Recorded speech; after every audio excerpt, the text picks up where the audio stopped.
How a far-right takeover of Georgia's election board could swing the election. This article is by Nick Corasaniti and read by an automated voice. Josh McCoon, the chair of the Georgia Republican Party, boasted at the state convention in late May that he had very good news. Georgia Republicans had just orchestrated a takeover of the state election board, an unelected body that sets voting rules. With this new majority, Republicans could enact an agenda that would help former President Donald J. Trump win in November, Mr. McCoon said. I believe when we look back on November 5, 2024, we're going to say getting to that 3-2 election integrity-minded majority on the state election board made sure that we had the level playing field to win this election, he said. Since the takeover, the Georgia State Election Board has approved a host of rules on certifications and investigations backed by right-wing election activists who claim falsely that the 2020 election was stolen from Mr. Trump. The moves underscore a sharp rightward turn for what is supposed to be an apolitical body and have alarmed Democrats, election officials, and even some Republicans. Clearly, the Trump allies have learned their lessons from the failure of the attempted coup of 2020, and they're starting earlier and attempting to burrow more deeply into the most vulnerable pieces of the election system, said Norm Eisen, a longtime Washington lawyer and chair of the State Democracy Defenders Fund, a nonpartisan election watchdog group. If there is another chaotic challenge to the election results this November, Georgia is shaping up to be a hot spot, as it was in 2020. Polls show a close race in the state. Trump-aligned election activists there are well organized. Republican county officials have already shown a willingness to adopt practices from the election denial wing of the party, and the state election board will almost certainly be at the center of the dispute.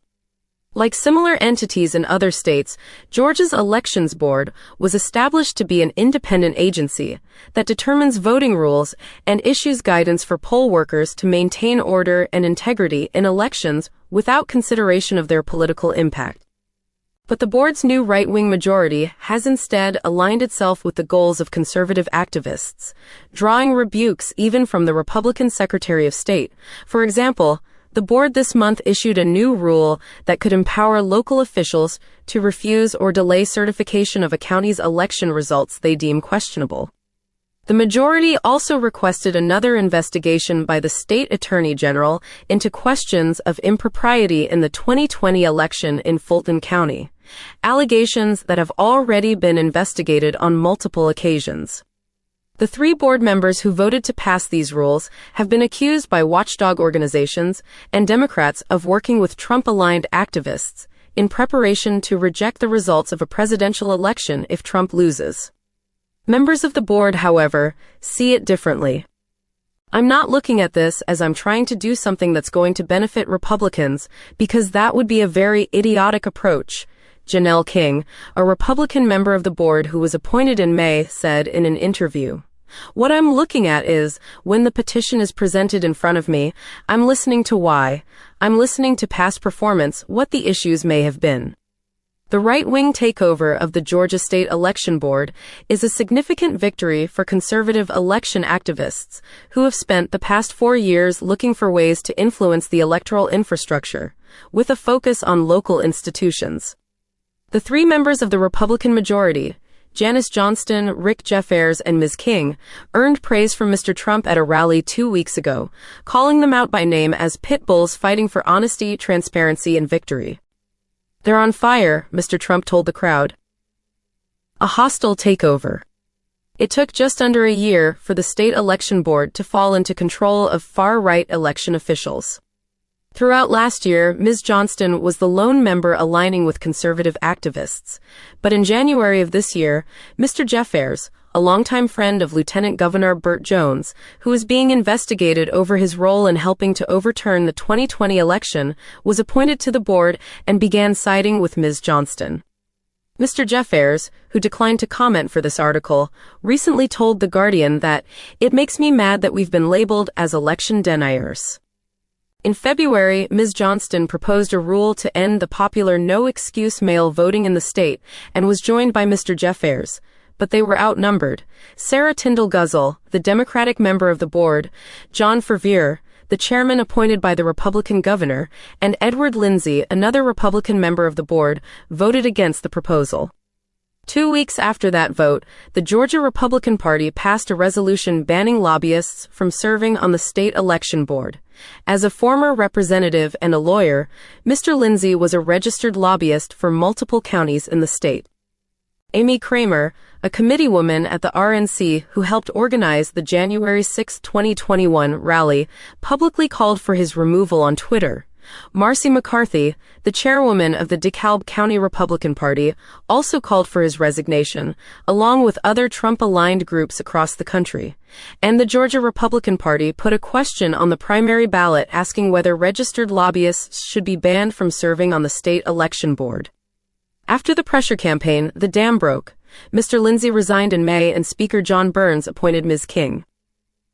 The new majority gets to work.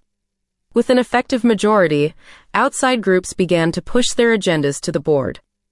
In April, the Election Research Institute, a right-wing group run by Heather Honey, an activist in Pennsylvania known for spreading conspiracy theories about elections, submitted a proposal to weaken certification requirements and allow counties to exclude results from individual precincts if there is evidence of discrepancies or malfeasance. While the rule did not pass, it received support from Ms. Johnston. Ms. Johnston has also proposed a team to monitor Fulton County elections, headed by Ms. Honey.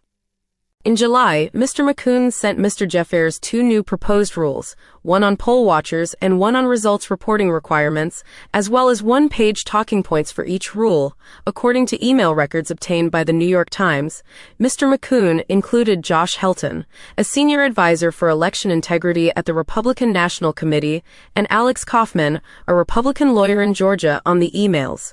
The newsletter American Doom first reported the emails. Mr. McCoon, in an interview, said the state party regularly reaches out to the board on ways to improve elections. Of course, I'm going to interact with and contact members of the board to advocate for that position, Mr. McCoon said. I don't think I would be doing this volunteer job correctly if I was not doing that. Board members themselves have been active in meetings of the right-wing election activist network. Ms. Johnston has attended at least 3 virtual meetings of the Election Integrity Network, the sprawling activist coalition helmed by the Republican lawyer Cleta Mitchell, according to recordings of the meetings obtained by the Times. In a meeting in May, Ms. Johnston said in a message that she had spent 2 hours at the DMV board meeting and had been invited to meet with the Commissioner and Secretary of State to discuss helping election officials gain access to Department of Motor Vehicles databases. During a presentation by the leader of the United Sovereign Americans, a right-wing group focused on election litigation, in another May meeting, Ms. Johnston again chimed in the comments. "Please come to Georgia," she wrote. The Trump influence. The former president has taken an intense interest in the Georgia State Election Board, an obscure entity and one unusual for a nominee for president to focus on so intently.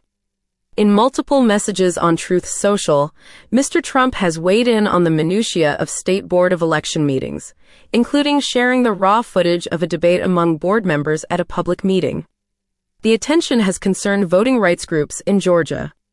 It is unusual for Trump to dive into details, so his specific praise for Georgia's unelected state election board members is bizarre and should raise alarms, said Lauren Groh-Wargo, the chief executive of Fair Fight, the left-leaning voting rights group. Trump is continuing to meddle in our state's election, which is extremely concerning. But Mr. Trump looms large over the members of the board. Mr. Jeffares has told multiple people in Georgia government that he had a job in a future Trump administration, according to 3 people familiar with the conversations. In a recent interview with The Guardian, Mr. Jeffares clarified that he had pitched himself as a potential candidate for a regional director of the Environmental Protection Agency in a conversation with Brian Jack, the former White House political director in the Trump administration. But when Mr. Trump held a rally in Atlanta, only Ms. Johnston attended, seated just a few rows from the podium. When Mr. Trump called out her name, she stood up and waved to the crowd. They responded with a lengthy ovation. Maya King, Shane Goldmacher, and Maggie Haberman contributed reporting. Andrew Chavez contributed research.